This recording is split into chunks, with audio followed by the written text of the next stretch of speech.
Welcome to our ஆன்மீக களஞ்சியம் channel. இன்றைக்கி நம்ம மகாபெரிவா மகிமையில் மகாபெரிவா காசி யாத்திரை செல்ல ஆசைப்பட்ட ஒரு பெண்ணுக்கு செய்த அருளை பற்றி தெரிந்து கொள்ளலாம். சென்னையைச் சேர்ந்த வசதியான பெண் ஒருத்தி காசி யாத்திரை செல்ல ஆசைப்பட்டாள். காஞ்சி மகா சுவாமிகளிடம் தன் எண்ணத்தை தெரிவித்து ஆசி வேண்டினாள். நல்லது, உன்னால் ஒரு உபகாரம் செய்ய முடியுமா? ஏழை பாட்டி ஒருத்தி காசி யாத்திரை செல்ல விரும்புகிறாள். அவளையும் உன்னுடன் அழைத்துச் செல்வாயா என்று கேட்டார் பெரியவா. அந்த பெண் பரவசத்துடன் அவசியம் அழைத்துச் செல்கிறேன் என்றாள். அப்படியானால் இப்போதே இங்குள்ள பெருமாள் கோவிலுக்கு போ. அங்கே மடப்பள்ளியில் சொல்லி உடனடியாக 40 பேருக்கு உணவு சமைக்க ஏற்பாடு செய் என்று பெரியவா சொன்னார்.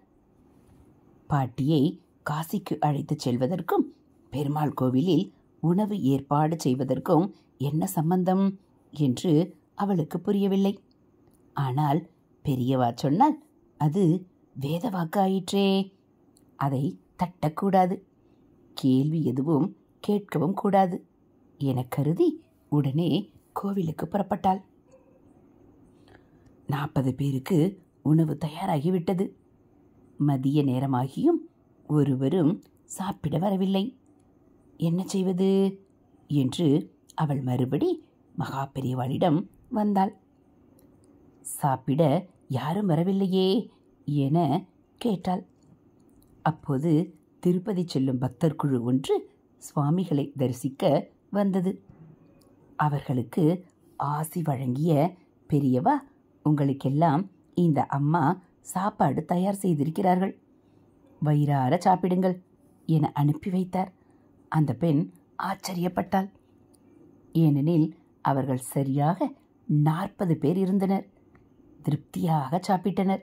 அவளை வாழ்த்தி விடை பெற்றனர். அதன் பின் பாட்டியை அழைத்துச் செல்வதற்காக மடத்திற்கு வந்தாள் அந்த பெண். காசிக்கு போகிறவர்கள் சமாராதனை செய்ய வேண்டும் என்பார்கள். நீ உன் செலவில் 40 பேருக்கு உணவு பரிமாறினாயல்லவா, அதுதான் காசிக்கு போவதற்கு நீ செய்த சமாராதனை. பாட்டியை காசிக்கு அழைத்துச் செல்வது பக்தர்களுக்கு உணவிட்டது என புண்ணியத்தின் மேலே புண்ணியம் தேடிக்கொண்டாய் என்றார் பெரியவா. அந்த பக்தையின் விழிகளில் கண்ணீர் பெருகியது. ஹரஹர சங்கர ஜெய ஜெய சங்கர, ஹரஹர சங்கர ஜெய ஜெய சங்கர. மகாபெரிவா சரணம். இதுபோல் மகாபெரிவா மகிமைகளை நீங்கள் தினந்தோறும் கேட்கணும் அப்படின்னா மறக்காமல் நம்ம சேனலை சப்ஸ்கிரைப் பண்ணுங்கள். கூடவே பெல்லைக்கானை கிளிக் பண்ணி ஆள்கிற பட்டனையும் அழுத்திடுங்க. நம்ம சேனலில் வரக்கூடிய தெய்வத்தின் குரல் பகுதிகள், மகாபெரிவா மகிமை, மகாபெரிவா அருள்வாக்கு, ஆன்மீக கதைகள் எல்லாம் உங்களுக்கு பிடிச்சிருந்தா ஒரு லைக்கும் கமெண்ட்டும் கொடுத்து உங்களுக்கு தெரிஞ்சவங்களுக்கும் ஷேர் பண்ணுங்க. ஹரஹர சங்கர ஜெய ஜெய சங்கர, ஹரஹர சங்கர ஜெய ஜெய சங்கர. மகாபெரிவா சரணம்.